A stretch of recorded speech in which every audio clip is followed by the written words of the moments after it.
Welcome everyone, I'm Spiro. Thanks for tuning in. I know we're all pretty much sick of hearing about the virus. I'm sick of reporting on it, to be honest with you. Everywhere we look, it's virus, virus, virus.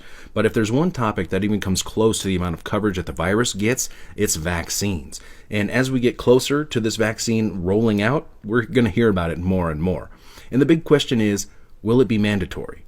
Well, recently, Jason Goodman of Crowdsource the Truth interviewed Alan Dershowitz, and Dershowitz made some very bold and controversial statements. Let me put it very clearly. You have no constitutional right to endanger the public and spread a disease, even if you disagree. You have no right not to be vaccinated. You have no right not to wear a mask. You have no right to open up your business. Wait, can I stop you? No right not to be vaccinated? Meaning if they decide you have to be vaccinated, we have to be vaccinated?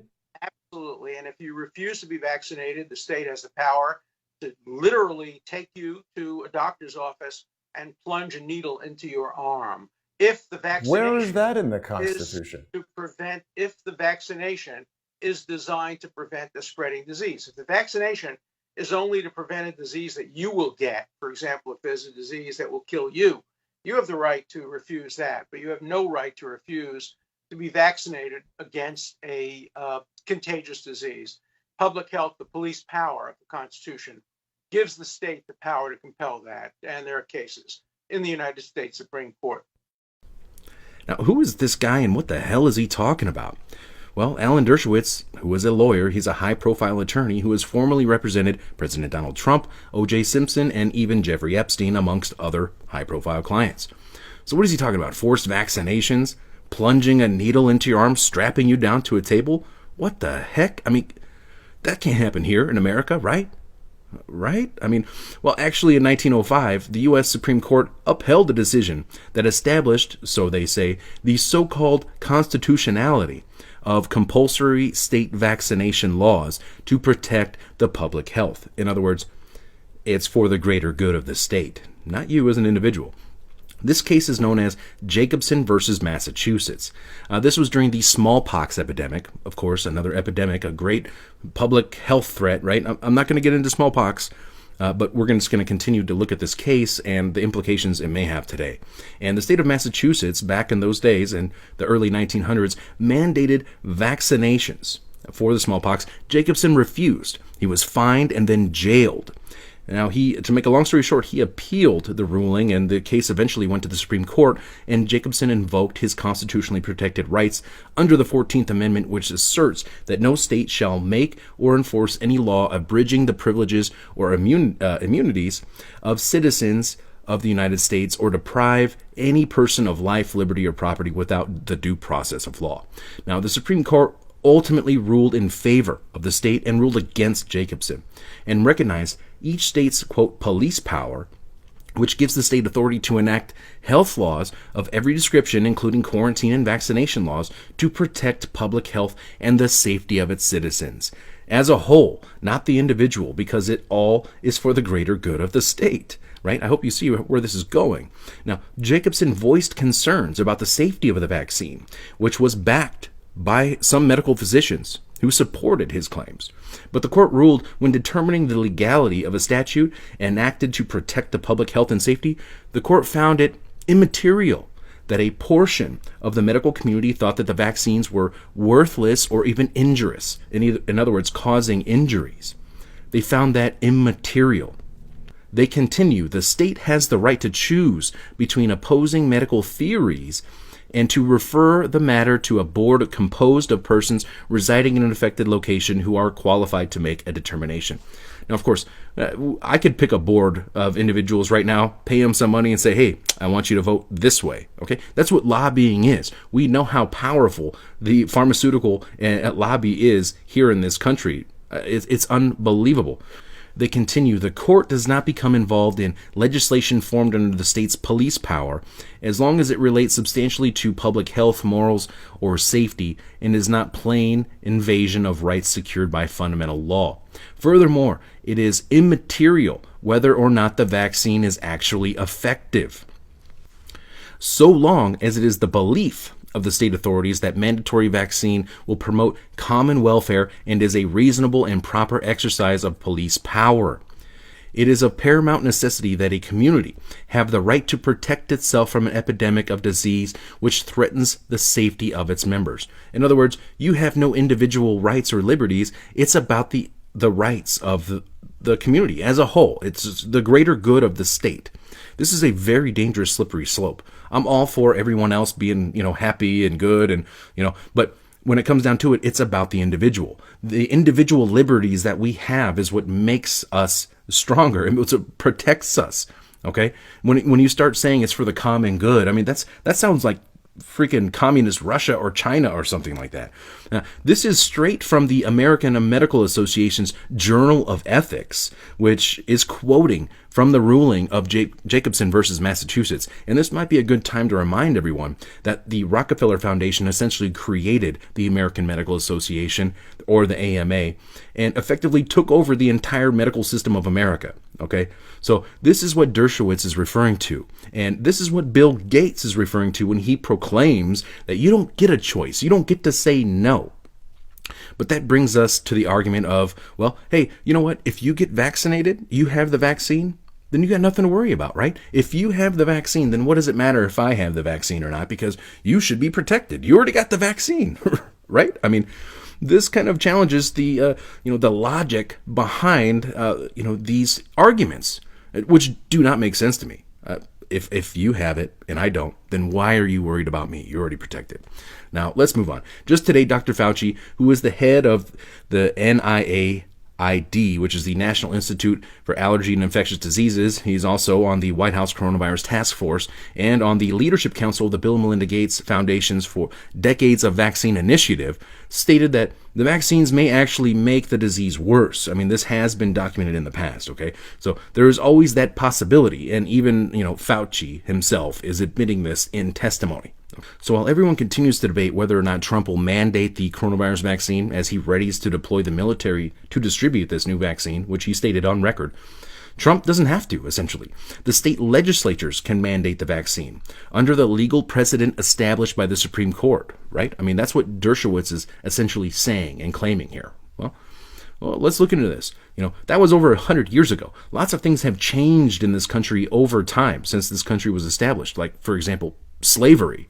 Okay, just because it was once legal doesn't make it, ethical or legal by today's standards by any means, by any stretch. And let's not forget that time when Supreme Court Justice Holmes cited Jacobson versus Massachusetts, this Supreme Court decision to uphold mandated vaccines. He cited this to forcefully sterilize Carrie Buck, who was the first person to be sterilized under the state law in Virginia in 1927. Which was a eugenics law, basically, which included sterilizing anyone who was feeble-minded or an imbecile or even epileptic. Now, I mean, who decides who is an imbecile, right? I mean, who decides? Who gets to say who was sterilized, who is an imbecile, who is a moron? Well, the eugenicists do. At least that's what they want. And there was a time in this country back in those days, especially before World War II, where the eugenics movement was established here in this country. They even had an office of eugenics, okay? And the same people who are pulling the strings and running the show and setting up these United Nations groups are the same people who are essentially running the show today, okay? These are eugenicists. Bill Gates is on record wanting to lower the population. His father was on the board of Planned Parenthood, which is a front for eugenics, basically. Population control is what it boils down to.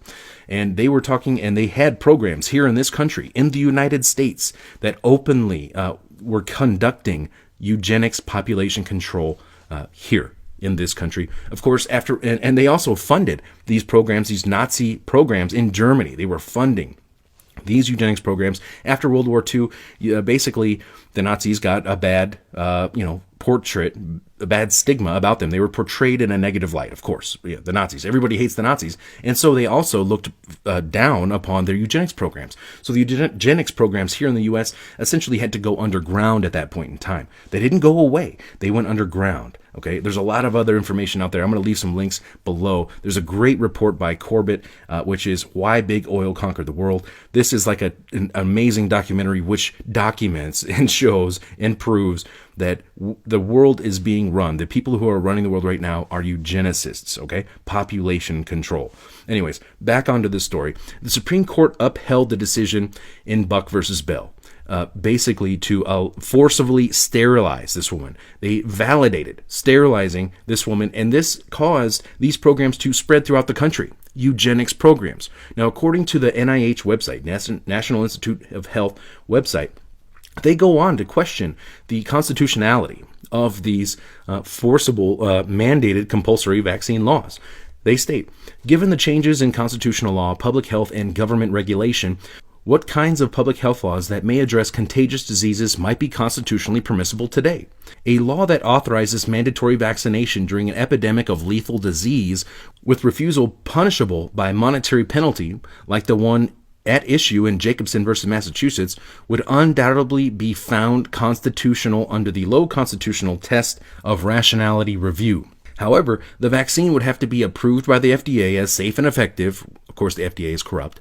And the law would have to require exemptions for those who have contradictions to the vaccine, which undoubtedly they will make extremely difficult. And they will probably try to limit your interaction in society, whether it's traveling, going to work, or even going to the store. Who knows? They're going to try to make it very, very difficult for you not to get this, in my opinion. Okay, we see where their agenda is going. Now, they continue. The legitimacy of compulsory vaccination programs depends on both scientific factors and constitutional limits. Scientific factors include the prevalence, incidence, and severity of the contagious disease, the mode of transmission, the safety and effectiveness of any vaccine in preventing transmission, and the nature of any available treatment. Constitutional limits include protecting against unjustified bodily intrusion, such as forcible vaccination of individuals at risk for adverse reactions, and physical restraints and unreasonable penalties for refusal. So they're going to make it extremely difficult for you to be able to prove, basically, that this vaccine is going to undoubtedly cause you harm.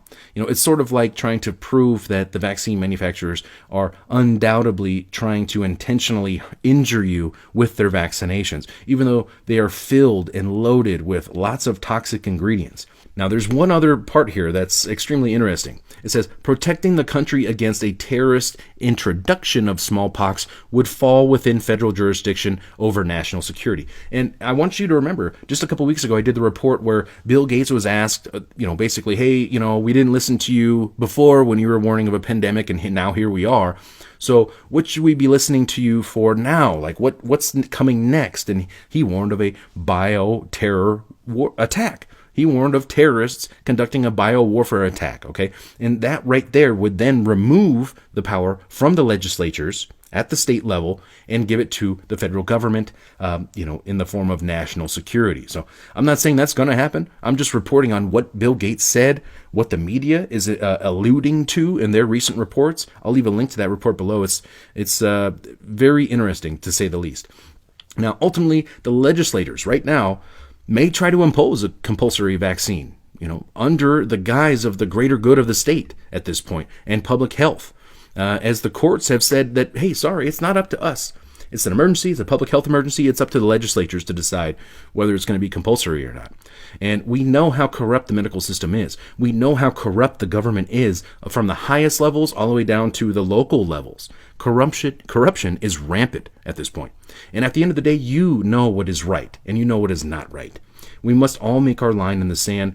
Stay tuned for more. I'm Spiro. Be sure to follow me on BitChute, because this YouTube channel will likely not be around for too much longer. They've already been taking down a couple of my vaccine-related my vaccine-related content. And, who knows if this one's going to stay around or not. But I'm Spiro. Stay tuned for more. Thanks for watching.